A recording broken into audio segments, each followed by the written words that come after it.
I'm Michelle Ackley. My parents both grew up on council estates, and as a family, we understand the difference social housing can make to people's lives. Millions of families across the UK are struggling to find affordable housing. So this is my front room and my bedroom together. Many are living in temporary or overcrowded conditions, desperate for somewhere decent to live. This is our room where we sleep, and this is what we've got at the minute. We can't really call it our home. But some social housing tenants are abusing the system, holding on to properties they no longer need. When somebody applies for housing, you expect them to live in a property, and when they don't, it does start to take the mickey. Or even worse, making a small fortune by illegally subletting them. He was charging beyond £1,500 a month. He exploited this completely to his advantage. So I'm with housing investigators cracking down on tenancy cheats. What a waste. If you want to commit tenancy fraud, don't bother coming here. Reclaiming properties. I need to speak to you, please. They've seen an opportunity and they think they're not going to get caught. And giving them to families in genuine need. That's how a council house should be. It should be loved and looked after. This is Council House Crackdown. Today, an inside job as a council executive earning more than £50,000 a year attempts to unlawfully purchase a council property. I just cannot believe, even now, when I scrounged through this with you, that this guy really thought he was going to get away with it. A champagne-swigging couple claim homelessness to gain social housing while leading a secret jet-set life. It's really frustrating when you've got people telling lies about their circumstances, especially when you know there were genuine people out there that really needed that home. And housing officers reveal a shocking misuse of council property as antisocial behaviour complaints lead police to an illegal drugs factory. Going into delivery, that was sort of the moment where we kind of knew what we were dealing with. You know, it wasn't an amateur setup.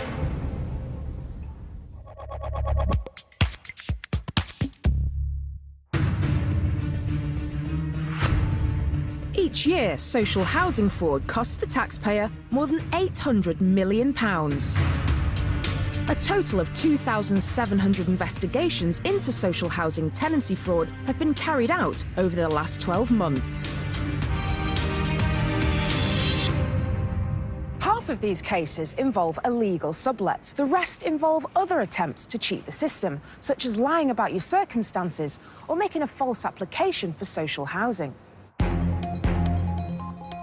Our first case exposes an executive earning more than £50,000 a year, but leading a double life to cheat authorities out of not just £23,000 in benefits, but a highly sought-after social housing property. This is him. This is Charles Kamarihan. His deception began in the leafy suburb of Blackheath in South London. Royal Borough of Greenwich fraud investigator Clive Parrish was part of the team that exposed this tenacious tenancy cheat. Clive, this area looks really lovely to me. You can see just from walking along this street, I mean, these properties are amazing, beautiful houses, lovely, you know, vast open green areas. And what about the properties over here? So these are predominantly council-owned. They're council properties? Yeah, these they don't look like it at all. Many of them have been bought by the tenants that have lived here for any length of time, really, because they are so desirable. People want to live in a part of town like this. I'm not surprised. I mean, if I lived in London, I'd want to live here. I can imagine the demand for a property like this, when they come available, is pretty high. Yes, oh, very much so. I think if one of these is vacant and it goes on to the council's list, anybody on the waiting list will want to bid for this. The bidding system adopted by Greenwich Council ensures each social housing property is allocated to the person or family with the greatest need. Once a property is advertised, housing officers determine who is the most suitable applicant, based on meeting their criteria for the property and how long they've been registered. In June 2009, Mr. Charles Kamarihan was one of the hopefuls, desperate to upgrade to one of these Blackheath properties. According to council records at the time, 43-year-old Mr. Hahn was an unemployed father of 3. He was the tenant of a one-bedroom flat in Greenwich. His family was growing in size and he needed larger accommodation. Mr. Hahn's circumstances seemed all too typical. A struggling father trying to support a young family and needing help. For the leader of the Royal Borough of Greenwich, Councillor Denise Hyland, it was a familiar story. Talk me through how important it is for social housing properties in the Royal Borough of Greenwich to go to those who are in genuine need. I meet my constituents, you know, at least on a fortnightly basis. And I would say 90% of the cases I deal with, it's about housing need. We have about 16,000 people on our waiting list, and it feels like it's thus ever been. But we work very, very hard to provide housing to those in genuine need. Sympathetic to Mr. Hahn's plight, the Royal Borough of Greenwich considered his application. And after nearly 3 years on the waiting list, in May 2012, he was allocated a 2-bedroom council property next to Blackheath's highly sought-after Cater estate. After living in cramped conditions for years, this apparently struggling father had finally landed the home he'd been dreaming of, a more spacious family property in one of London's most appealing areas. A lot of the houses in this road are houses £1 million plus, Really? And all privately owned. And it's a really nice place. People want to live here, you know. It's a part of South East London that is desirable. As far as the Royal Borough of Greenwich was concerned, it was a job well done. But just 1 month after Mr. Hahn moved into his property, he sent an application to the council that immediately rang alarm bells. Charles Hahn informed authorities that he wished to exercise his right to buy his new property. Under right-to-buy legislation, council tenants can buy their homes at a huge discount, in this case, more than £100,000. The idea is to encourage home ownership, but there's concern about diminishing social housing stock. We're selling our assets, if you like, by our housing stock being diminished when people want to buy their own house, which they have the right to do. So it's very important that when a right to buy a case comes in, they're all scrutinised quite carefully. And it was under this scrutiny that eagle-eyed officers spotted something unusual in Mr. Hahn's application. During the right to buy process, somebody has to produce evidence that they can get a mortgage, their mortgage offer letter, if you like. And Mr. Hahn's mortgage offer letter, when it arrived at the council, was addressed to him at an address in South Ockendon in Essex. The authorities immediately became suspicious. Officially, Charles Hahn was supposed to be a council tenant living in Blackheath. So why did his mortgage provider send him a letter to an address in Essex? Later, the shocking truth behind Charles Kamarihan's deception. We were astonished. I mean, we couldn't believe it. And emotions run high as the impact on the wider community hits home. Yeah, I could cry for them, you know, because I don't... Sorry. Isn't that ridiculous? No, not in the slightest.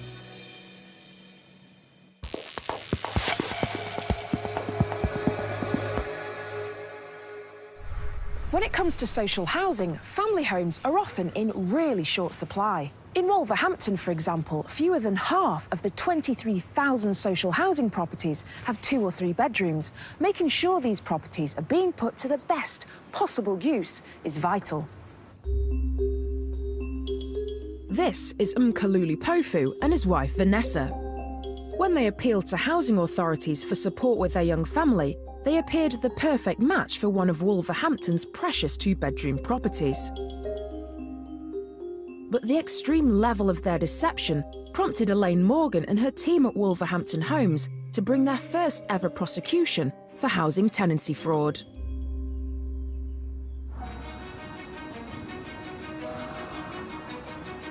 In Wolverhampton, there are nearly 9,000 households actively seeking social housing. This house here, it's a 2-bedroom house, good size, back garden, off-road parking, so it's ideal for families. Yes, very sought after area.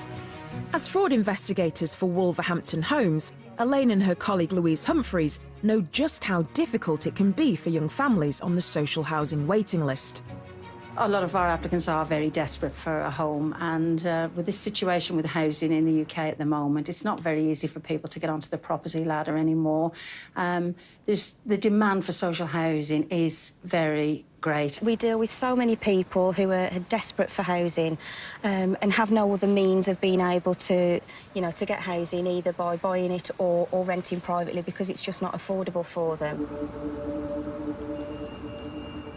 With demand for social housing in this part of the country at an all-time high, fraudulent tenancy claims can have a devastating effect. With social housing, it's designed for people in need, so it's not just something that should be available to people to come along and say, I want that house, I fancy living there. It should be for the people who genuinely need it.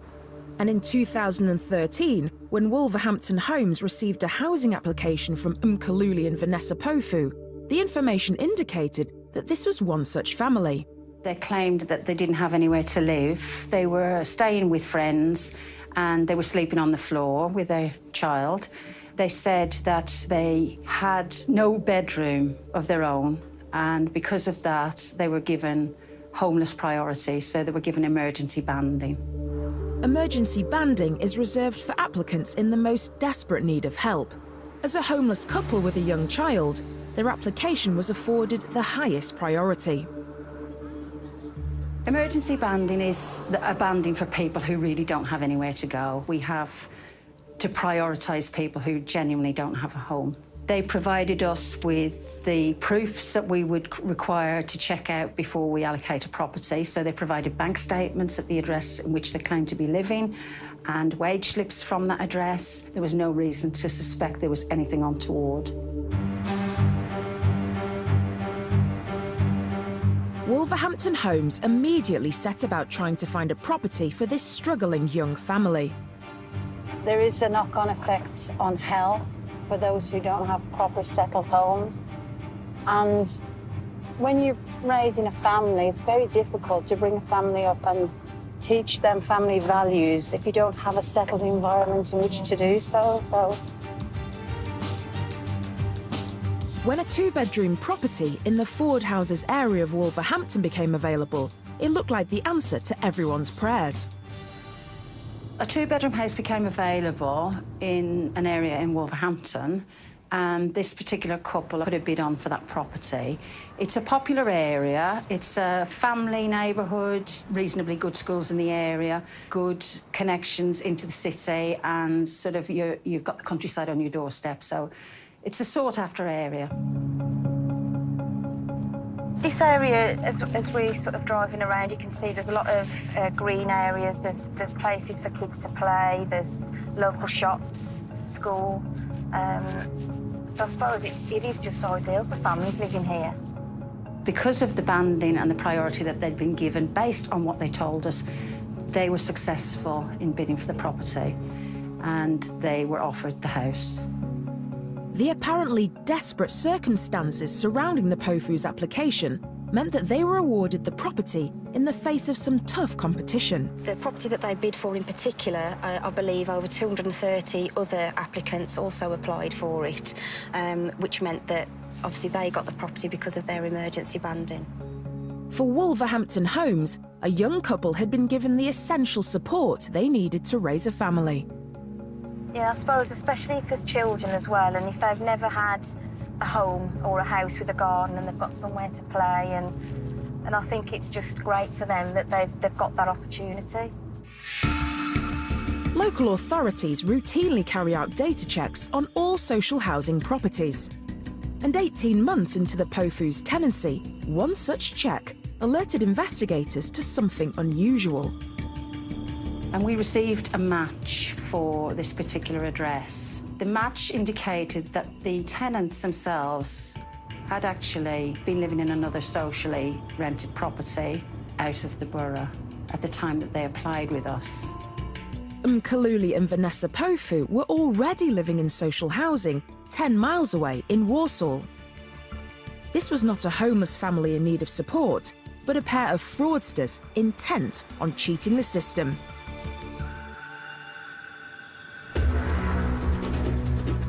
Later. It is sickening. It just reinforces what we've always said. There is no such thing as a typical fraudster. Investigators learn the truth behind a shocking deception. They had completely lied. They were professional people. They quite openly posted photographs of themselves abroad, sipping champagne, travelling to various countries and living a jet-set lifestyle.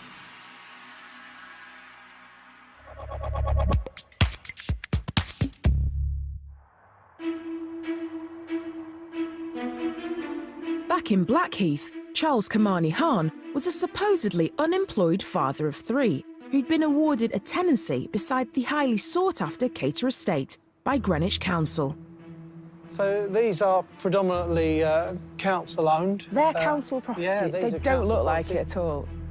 When he applied to purchase his council property with a right to buy discount of more than £100,000, authorities were alerted by his mortgage provider to a mysterious second address in Essex. Charles Hall, and then the address here in South Ockenden. In Greenwich, counter-fraud manager Nigel Brown's team of investigators have dealt with more than 2,000 cases of tenancy fraud in the last 2 years. When Charles Hahn's right-to-buy form landed on their desk, their suspicions were immediately aroused. So what is it that we can see from this document? As a result of putting the right-to-buy form in, he also provided us with details of his mortgage provider, because we asked them as a matter of course, how are you going to fund the property? So in this case, he provided a letter to us to tell us that he was going to get a mortgage, but inadvertently, we saw on this letter that it refers to the borrower, Mr. Charles Hahn, and then it's got an address here in Averley in South Ockenden, Essex. So this raised an alarm bell as to why is this on there? This would appear to be his home address. Investigators delved deeper to find out what connected a property in South Ockenden to Charles Kamarihan, one of their tenants, renting a council property in Blackheath. What they discovered was alarming. Charles Hahn was already a property owner and therefore had no need of social housing. We did a land registry check and, well, lo and behold, Mr. Charles Hahn is the owner of that property in South Ockenden, and he purchased it for £190,000 in July 2010. To investigators, a worrying picture was beginning to emerge. Between the time Mr. Hahn applied for his Blackheath property and the day he was handed the keys, he had purchased a house in Essex. He had neglected to inform the authorities. When Mr. Hahn applied to get a larger property, he was living in a one-bedroom flat, but between the time that he applied and the time that he got granted the tenancy here, his circumstances had changed. He'd bought a house, he had an alternative place to live. He didn't actually need that social housing anymore, and it would have been his responsibility to tell us that he'd bought a property, and he hadn't told us. The evidence confirmed investigators' suspicions. While applying to rent a highly sought-after council property in Blackheath, Charles Kamarihan already owned another house. This was fraud. Investigators decided to take a closer look into Mr. Hahn's background and began to uncover an extraordinary double life. Mr. Hahn had been claiming benefit for a number of years as an unemployed person or as a person who was sick, but what we actually found was that he had full-time jobs. He was working as a consultant. He was a health and safety executive at another local authority in London, the London Borough of Hammersmith and Fulham. Oh, my gosh. And was actually quite a high earner. So he was working within the council? Yes, within another council, yes. What did that make you think when you heard that? I mean, the cheek of it at the very start is crazy, but to think that he was working within the council knowing clearly that something like this is wrong. Yes, well, the department that he was health and safety executive for was the Department of Housing within that local authority. So he must have had an idea about everything about what social housing was about and the importance of it. When you saw this information, what did you think? You must have been shocked. Yeah, really quite shocked. And it was sort of far-reaching. It had gone back quite a few years. Yeah, it was quite surprising. When officers investigated further, they discovered that through consultancy work with a number of organisations, including the London Borough of Hammersmith and Fulham and the London Borough of Southwark, Mr Hahn was earning £55,000 a year.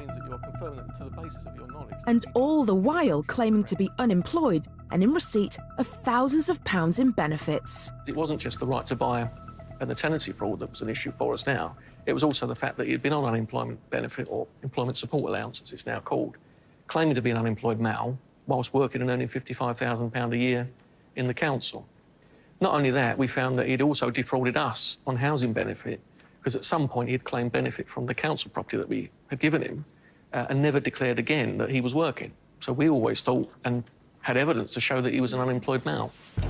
Charles Kamarihan had deliberately withheld information about his change of circumstances, information he knew would have led to his application for social housing being rejected. Looking at all this evidence, you can see it's a man who's been incredibly deceptive, but very methodical and systematic with the whole thing. Yes, I mean, for a few years he pretended to be a man, unemployed male, with family who needed help and assistance from the council. We ourselves awarded him housing benefit, which we've overpaid him £23,000 as a result of his fraud. Yet this was a man that's living a double life, earning £55,000 a year as an executive of a local council. You know, this guy should have known better, and I just cannot believe, even now, when I've gone through this with you, that this guy really thought he was going to get away with it. It almost feels like this is the type of fraud that's on your doorstep because it was someone within the council, and you look at your colleagues and, you know, friends within work and think, well, you wouldn't do that. You know, the person that you're working with wouldn't do that, but then it's someone within your industry. No, you're right. It was one of our own committing fraud, really. Yeah. So, in essence, Mr Hahn was leading a double life, wasn't he? Yes, that's it in a nutshell, exactly that. He had two lives. Mr Hahn was arrested and, in the face of overwhelming evidence, pleaded guilty to multiple offences under the Fraud Act and the Social Security Administration Act.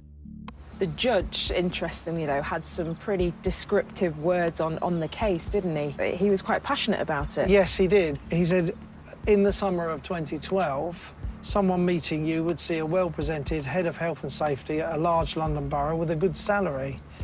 No one would have guessed what a fraud you are. On December the 20th, 2016, Charles Kamarihan was given a prison sentence of 2.5 years. For the investigators who exposed his deception, the punishment fit the crime. We were pleased when the result came through and he was put away in prison. I mean, that was a good result, really, because he thoroughly deserved it. Not only has he deprived people who genuinely need properties, and a nice property too, he's gone on to claim money from the council, housing benefit and other things that council tax, you know, I have to pay my council tax and we all have to pay. He didn't have to pay any of it because we thought he was unemployed. In Greenwich, the actions of fraudsters like Charles Hahn have a direct impact on the 16,000 people currently sat on the social housing waiting list. From your point of view, you see people who are desperate for housing, desperate for accommodation. They're coming to you week in, week out. How does that make you feel on a personal level? And many of them I would consider to be the working poor. They are people who work in retail. Many of them will be working on 0-hours contracts. So a lot of them won't claim benefits because their earnings are going up and down like a yo-yo. And frankly, I could cry for them, you know, because I don't... Oh, sorry. Isn't that ridiculous? No, not in the slightest. But that's the whole thing, isn't it? It's an extremely emotional thing, and you just want the system to be working how it should be. And that's why, you know, you're working tirelessly to make sure these people get the accommodation that they deserve. It's sickening, isn't it? Because here we are trying to do our best to make sure there is a fair system for housing, and then you get people who are trying to subvert the whole process. And so taking back our properties from these fraudsters and giving them to those in genuine need is a priority for this council and every council in the land.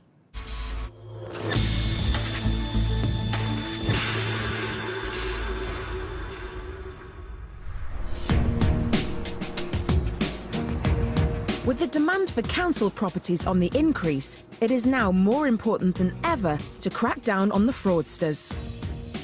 20 miles north of Greenwich, in the London borough of Havering, almost 10% of the population live in poor or overcrowded conditions. That's more than 9,000 households.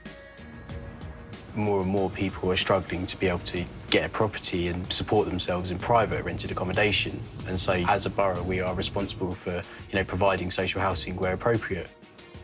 It's fraud investigator Zed Eagling Rana's job to make sure that Havering's precious stock of social housing doesn't fall foul of the fraudsters. We need to make sure that people aren't abusing the system. It is in place for people that are in need, and it needs to be allocated where appropriate. Where it's not, we need to obviously, that's where our job comes into place, and we take great pride in finding out where people are abusing the system, and if we can rectify that, and so it's allocated to those that do actually genuinely need it. Havering fraud investigators work closely with the police, sharing information to help crack down on the illegal use of council properties. And in April 2016, they received information concerning a potential shocking misuse of one of their flats. We explained to the police force exactly what kind of things we're looking for in terms of, people not living at their properties, in council tenants. Now, at this point, they actually had a case already on the tip of their tongue, so they actually explained to us about a warrant that they'd had granted by the courts to enter a property for cannabis cultivation, and with that, they suspected that the tenant actually wasn't living at the property either. Zed and his team checked their tenancy records ahead of the police raid. So this is a one-bedroom property. It's the top floor of a block of flats. It's a perfect flat for an individual or a couple. The tenant was there for 13 years. To the best of the council's knowledge, the tenant was living there. There'd been complaints about antisocial behaviour at the property, so when the police executed the warrant, Zed decided to join them. Often where we are trying to get hold of tenants, they're just not home. That's because they're living their normal lives. And so in this occasion, where we suspected, and actually the police suspected that the tenant wasn't living at the property, it was a perfect opportunity to actually go to the property and see what the circumstances were. We made all the checks that we thought were necessary to ensure our safety. Ultimately, we're going there for a drug warrant, not knowing what's behind that door.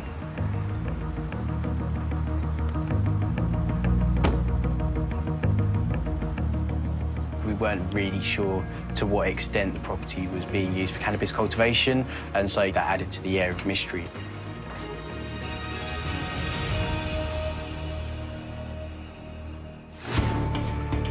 By the time the police arrived, the tenant had long since vanished. To get inside the flat, they first had to deal with an iron gate barring their way. Yep, so as you can see, the iron gate is here that the police removed from the property. Could be a whole array of things, but as it might imply that they want to be locked away from the world for whatever reason that may be. The big part of it was anticipation in terms of, well, OK, we've got the gate off, we're about to go in, and what are the police going to find? Nothing could prepare Zed for the sight that greeted him once police finally got into the flat. A council property intended for someone in need of social housing had been converted into a cannabis manufacturing plant. When we initially went in, there was lots of what appeared to be cannabis residue all over the floor. The smell was dire. We could see on the back of the actual front door itself, they'd put a sort of makeshift black bin bag over the top and sellotaped it down to sort of probably prevent any sort of smell from leaking out.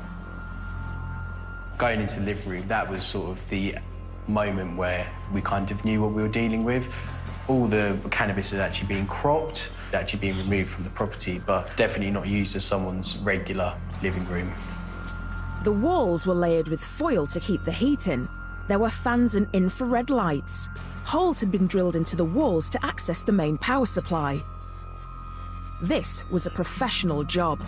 The damage to the property in terms of being able to facilitate this was phenomenal. And here is where you can see, you know, the actual electricity that was being extracted for that. And then finally, the main clincher for us and the reason why we were there is the bedroom, and I couldn't actually set foot into the bedroom properly. And so the photo I've got just demonstrates, you know, well, you know, there's no bed, it's being used as a sort of set-up area. I would highly doubt someone was sleeping in there. When you're going to someone's property, even if it's privately let, you're expecting a home to be there, someone's home that they live in, and to go in and find, you know, a foiled up room with fans and electricity being, you know, extracted, it's not what you were expecting. The Borough of Havering repossessed the flat and restored it to its previous condition, costing thousands of pounds. Once the keys were handed back and we took full possession of the property, we turned it back around, refurbished it, and got it back up to a standard that was able to be relet. And, you know, since it's had a new tenant put in there, and, you know, hopefully they're enjoying the property for its actual proper use. The tenants responsible for converting the flat into a cannabis factory have yet to be traced.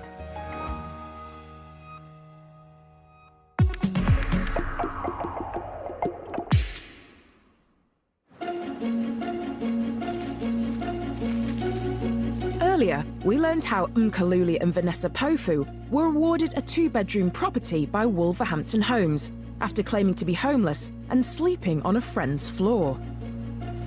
They said that they had no bedroom of their own, and because of that, they were given homeless priority, so they were given emergency banding.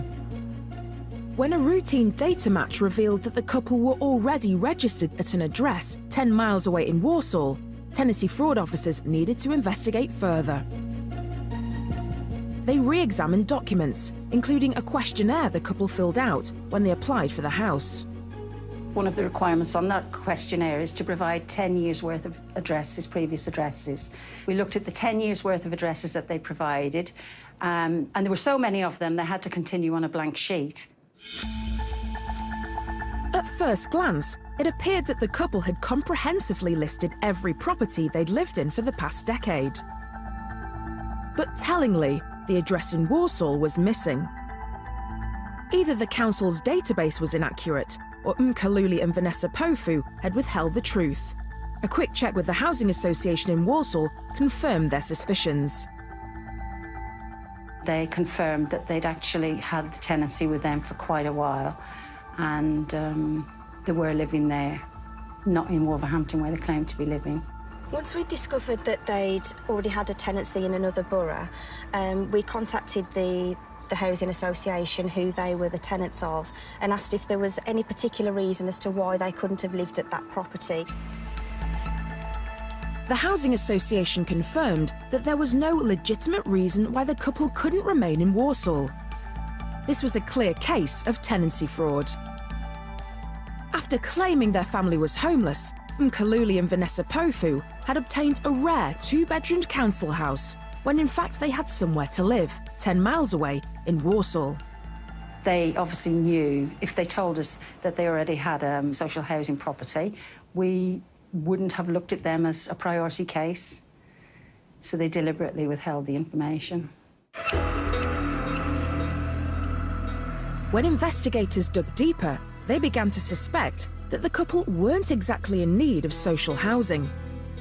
We investigated their circumstances and we found out that they both worked for the NHS. I believe that the one partner also wrote stories for the media, so they had decent jobs. It just reinforces what we've always said. There is no such thing as a typical fraudster. We've had people from all walks of life that we've investigated for housing tenancy fraud. We've had older people, professional people, people that you just wouldn't expect would do something like that.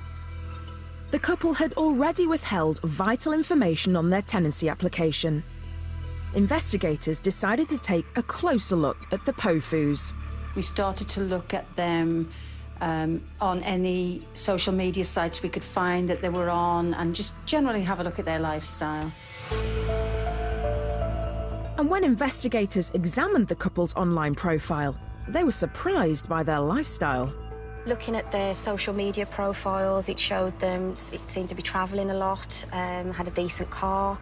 They didn't seem to be lacking in funds. They quite openly posted photographs of themselves abroad, sipping champagne, travelling to various countries and living a jet-set lifestyle. A couple who authorities considered homeless and in dire need of social housing had lied to hide their true circumstances. They claimed that they were living in a property in Wolverhampton. That was a complete lie. They claimed they were overcrowded, sleeping on the floor with their family. That was a complete lie. They left off the actual address where they were living. The bank statements that they provided were false, and the wage slips that they provided were false. It's really frustrating when you've got people telling lies about their circumstances, especially when you know there were genuine people out there that really needed that home, and they cheated their way to get it. The extreme nature of the couple's fraud was enough for investigators to take unprecedented action. On November the 12th, 2013, Mkaluli and Vanessa Pofu appeared before Wolverhampton magistrates, accused of tenancy fraud. It was very significant for us. It was the first prosecution case that we had ever dealt with. So it was a big learning curve for us about how we had to go about obtaining the evidence, putting the evidence together, and going forward to magistrates' court. In the face of irrefutable evidence, the couple pleaded guilty to offences under the Fraud Act. Both were given community orders, and Mr. Pofu was sentenced to 120 hours unpaid work. The couple have now handed the keys back and moved overseas.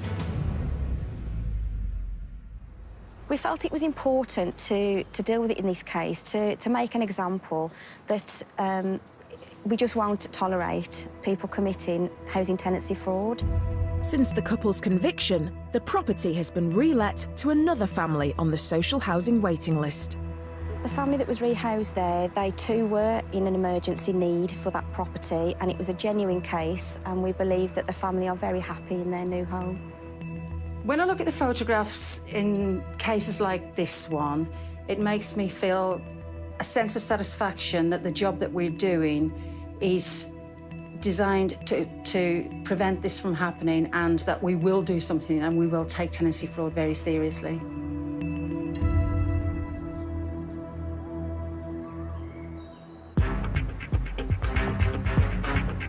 Wolverhampton Homes have uncovered a total of 320 cases of tenancy fraud, including unlawful sublets and false applications. How I describe people that do commit fraud and to get on, to get into council properties, I'm afraid I'm just absolutely disgusted with them. People who are abusing the system by saying they're homeless, saying they're sleeping on a friend's couch, it's terrible, because it is stealing away the properties from the people who do genuinely need it, who are genuinely homeless. I would shop a friend or a colleague if they were committing fraud.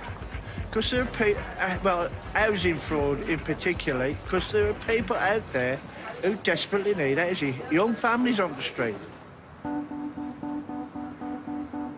Thanks to the tireless work of fraud investigators, precious family homes are being reclaimed from tenancy cheats and re-let to people for whom a home will make the world of difference. This is Jenny Jones from Wolverhampton and her daughter Millie. Jenny was on the social housing waiting list for 6 months, sleeping on an airbed in her parents' dining room.